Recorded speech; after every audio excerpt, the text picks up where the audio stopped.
What's up guys, welcome back to our video. In this video, I'll be showing you how to delete or close your BillEase account.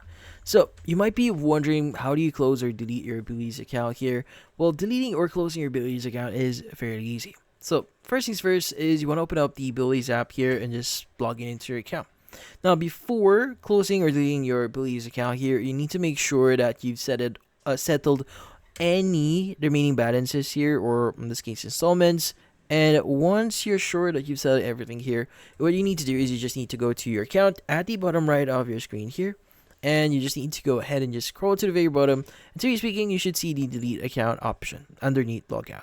Again, like what I said before, you need to make sure that you've settled all the remaining balance, or remaining in this case installments on your account. And typically speaking, delete account should be available once you've settled that.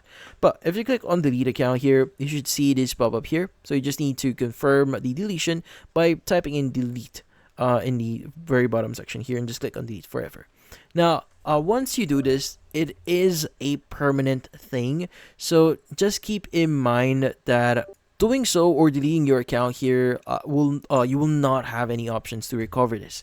But yeah, so if you're sure that you want to basically delete your account, again, you will lose your account, you will lose your credit limit, and you will not be able to access your account again, ever. So in this case, if you're sure, just click on delete forever. In this case, that's about it.